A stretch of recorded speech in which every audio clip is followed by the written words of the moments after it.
Muy bien, saludos. Yo soy el doctor César de Pool, el doctor Veneno, quien con Tox Academy, la única academia de toxicología de toda Latinoamérica, queremos, por supuesto, compartir algunos aspectos necesarios en materiales peligrosos. Hemos estado estudiando a nivel latinoamericano, como comento, la distinta normativa relacionada a esto y hay algo que queremos compartir el día de hoy, sobre todo esta presencia de materiales peligrosos en este decreto supremo número 43 en Chile, que nos permite construir esa cultura preventiva, esa gestión responsable del riesgo y fomentar esa seguridad y manejo adecuado, como dice allí, del riesgo laboral, es decir, a los que se enfrentan los trabajadores. Esto tiene un fundamento y tiene un alcance este decreto supremo.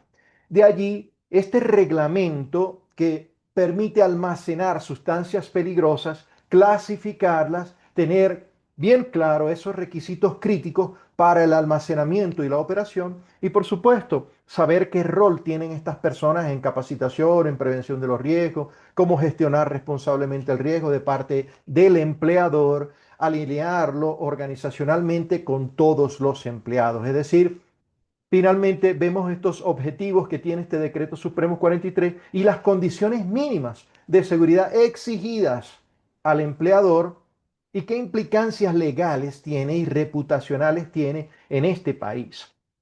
Creo importante decir, como he conversado con muchísimos amigos chilenos que se encuentran alrededor del uso de estos materiales peligrosos y que están en empresas que se relacionan con estos materiales peligrosos, que este decreto como objetivo principal establece estos requisitos técnicos, miren, con conocimiento técnico, pero también administrativo, para ese almacenamiento estándar, como estamos acostumbrados a decir en Tox Academy, de todas estas sustancias peligrosas en Chile. También, por supuesto, va a buscar prevenir accidentes, proteger la salud de las personas, el medio ambiente y, por supuesto, también los bienes materiales que mediante el cumplimiento de estas normas que a mi criterio están muy claras y son verificables. Ahí se va a fundamentar estos principios de prevención y también control de este riesgo y la responsabilidad compartida entre los empleadores, trabajadores y las entidades regulatorias. Es necesario entender que este decreto supremo va a establecer esas condiciones esenciales como límites máximos de almacenamiento. Identificación correcta, señalización de áreas de riesgo que deben ser comprendidas con el trabajador, por el trabajador, sistemas de ventilación, controles de fuentes de ignición, planes de emergencia.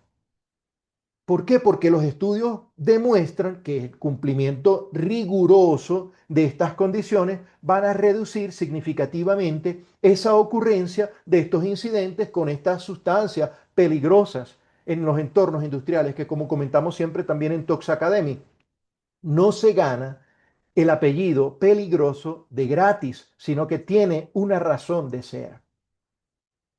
Cuando se incumple este decreto supremo 43, puede acarrear sanciones administrativas, multas económicas y, por supuesto, lo que nadie quiere, el cierre temporal o definitivo de la empresa.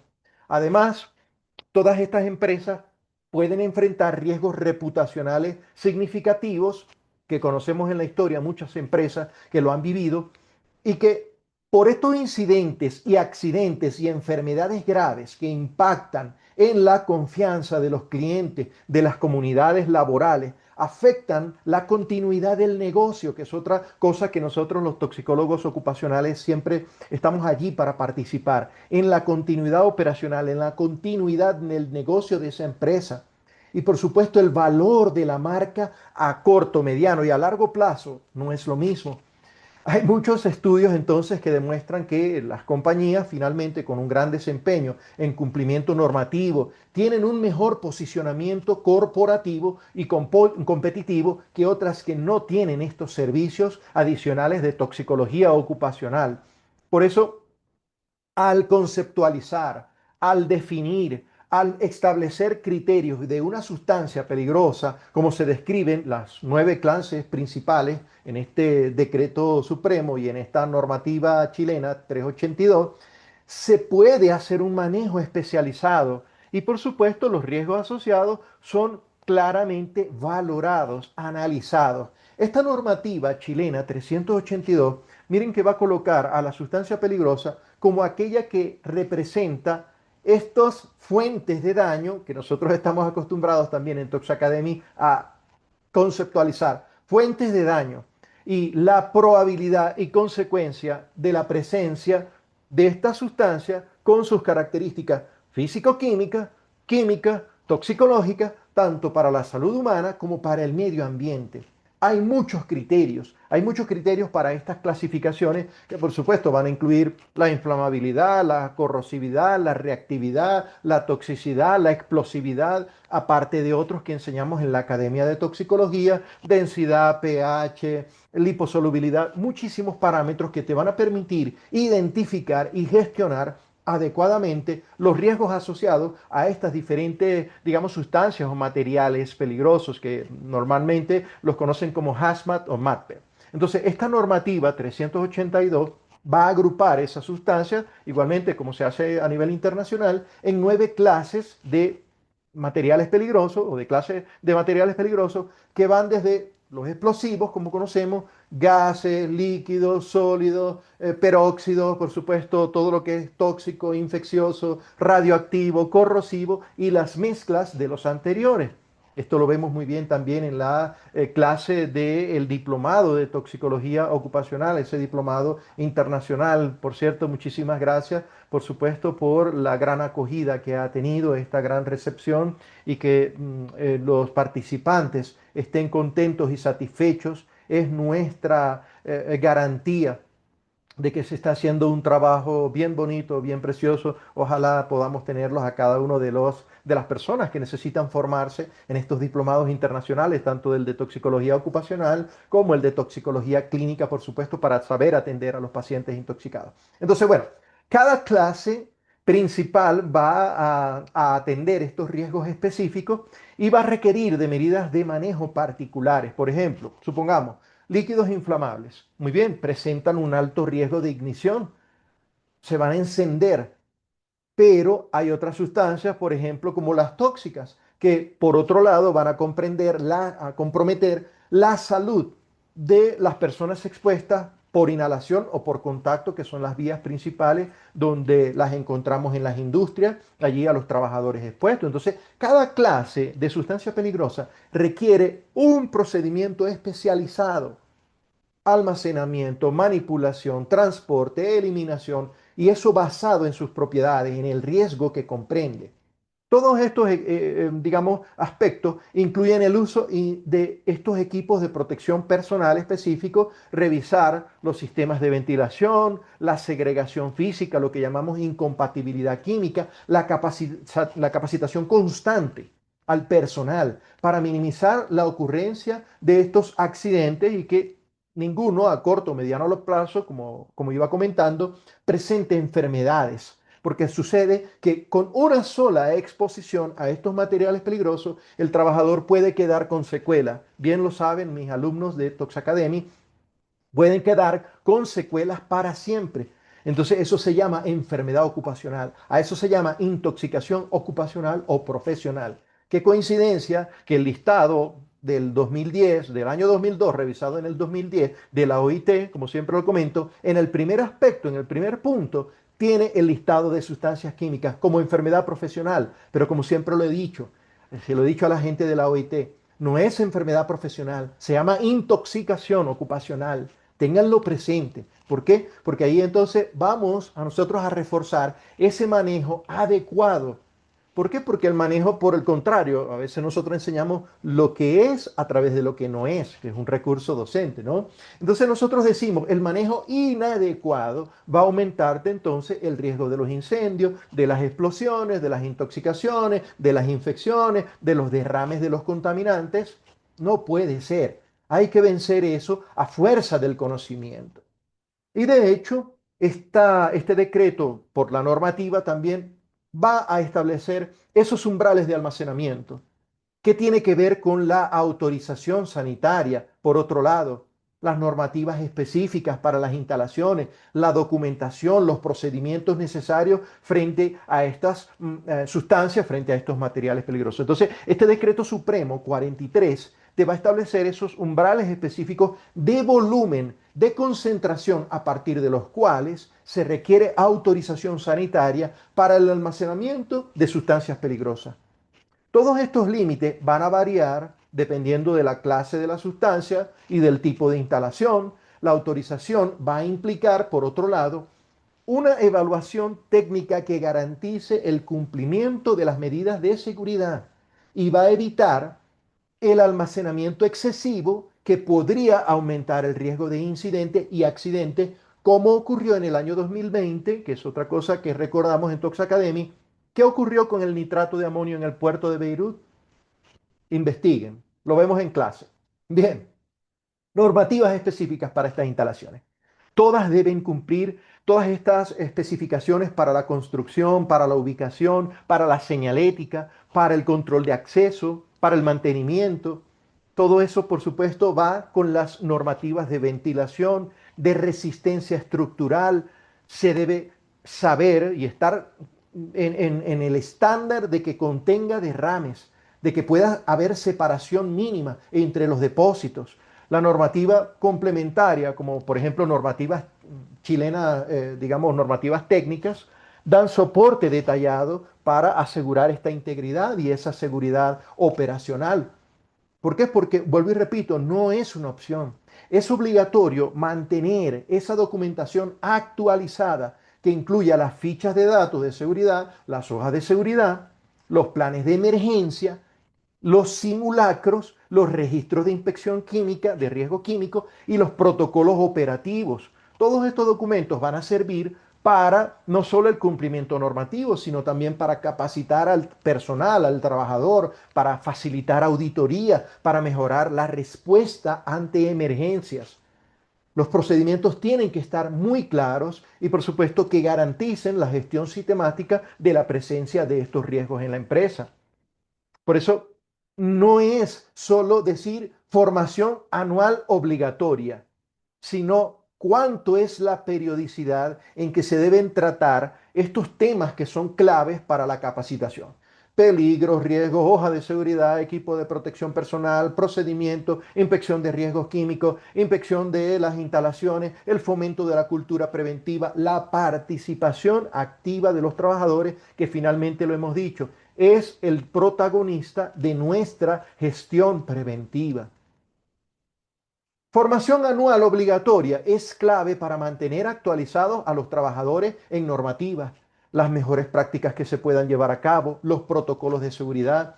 Todos los estudios, por supuesto, que reconocemos, indican que la capacitación continua, miren, eleva en más de un 30% las, las perspectivas del trabajador para reducir los accidentes, las enfermedades, ¿verdad? Los trastornos producidos por estos tóxicos relacionados con las sustancias peligrosas, incluidos todo aquello inflamable, todo aquello explosivo. Por eso se mejora la capacidad de respuesta. Por eso se mejora la prevención de riesgos. No es de gratis. El problema es que hay que dividir en el año los temas para que la capacitación sea continua, porque una vez al año no alcanzarían las horas de un solo día. No alcanzaría para hablar de toda esta identificación de los peligros, la valoración de los riesgos, la interpretación de las hojas de seguridad, el uso de los EPP, el manejo de los procedimientos operacionales, los simulacros de emergencia. Sí, la cobertura integral asegura que el personal esté preparado para prevenir y actuar ante posibles incidentes con estos materiales peligrosos. Pero está demostrado que no basta, sino que hay que repartir en el año todas estas capacitaciones continuas. Eso es lo que permite desarrollar la cultura preventiva dentro de las organizaciones. ¿Por qué? Porque implica incentivar la participación activa de todos los niveles, desde la comunidad laboral hasta la baja directiva, que es la base. que es la base y es otra cosa que conversamos en nuestra Academia de Toxicología y lo han dicho las organizaciones de estandarización. Sin el apoyo de la baja directiva no se puede hacer mejora continua. No hay ciclo modificado de Deming. Ahí se ve, se da cuenta uno que no hay promoción de comunicación abierta, que no hay promoción de estos reportes de condiciones subestándar, que no hay compromiso finalmente con la salud y la seguridad ocupacional. Hay muchas organizaciones, sí, que tienen una elevada cultura preventiva y yo he sido testigo de ello y las he felicitado públicamente. Y por supuesto son de aquellas que reportan mayor adherencia a este decreto supremo chileno, donde se presentan verdaderamente menor cantidad de accidentes y con una menor severidad. Eso incrementa la productividad. Eso reduce costos asociados a estos incidentes. Pero debemos ser sinceros. La integración de esta prevención en la gestión empresarial, la evaluación del cumplimiento y la mejora continua, la protección de la vida del trabajador en las operaciones y que se vea reflejado en la reputación corporativa no tiene precio. Colegas, miren, integrar esa prevención de riesgos en la estrategia empresarial fortalece esa sostenibilidad organizacional de que tanto desde hace algunos años se habla, aunque no es nada nuevo. Y eso permite esa gestión responsable. ¿Por qué? Porque las políticas, volvemos a repetir, son claras. Las políticas de SSO, de SST, de HCE, de medicina ocupacional, la asignación de recursos, el liderazgo comprometido de esa baja directiva, de la base de la directiva, que es la empresa. Por encima de ellos están los trabajadores. Y hay muchos estudios que demuestran esa reducción de accidentes, de enfermedades, y cómo se eleva esa cultura de seguridad y salud ocupacional, la mejor reputación corporativa, porque está alineada a estándares internacionales inclusivos. Creo necesario, creo necesario autoauditarse, evaluarse periódicamente, interna, externamente, porque yo puedo decir internamente en la empresa, sí estamos bien, pero cuando viene el auditor externo, vamos a permitir medir realmente el nivel del cumplimiento con el Decreto Supremo 43. Vamos a poder detectar oportunidades de mejora o así estamos bien, porque yo lo digo. Mucho cuidado con esto, porque la mejora continua basada en estos indicadores de desempeño te permiten retroalimentarte, te permiten ver cómo está tu gestión de incidentes, de accidentes, de sospecha de enfermedad profesional por estas sustancias químicas. Y te va a permitir favorecer o inclusive que te acercas a la efectividad y eficacia de los sistemas de gestión de riesgo. ¿Quieres alinearte con estándares internacionales? No hay ningún problema, porque tú finalmente estás gestionando a la vez seguridad, salud y calidad, inclusive. Estás protegiendo vidas, que es lo más sagrado, más importante, la vida de los trabajadores. Y eso permite continuidad operativa. Esto permite mantener la reputación, la imagen pública de la empresa. Vas a minimizar pérdidas económicas por los accidentes, sanciones, enfermedades. Vas a fortalecer la confianza de los clientes, de esos llamados stakeholders. Revísenlo. ¿Por qué? Porque las empresas pueden priorizar esta protección y esto se traduce en una mayor resiliencia incluso frente a las crisis y te permite posicionarte en un mercado competitivo que cada día lo es más. Quiero resumir y cerrar con este aspecto porque es una bonita perspectiva de ver este decreto supremo 43, que es fundamental para garantizar, como decía, la salud y seguridad en el almacenamiento de estas sustancias, de estos materiales peligrosos en Chile. La capacitación continua, ese entendimiento de las normativas y la gestión responsable del riesgo no solo protege vidas, sino que también te va a permitir fortalecer esa reputación, la sostenibilidad de las organizaciones. Para mí es vital promover esa cultura preventiva en la baja directiva, en la comunidad laboral, es decir, a todos los niveles.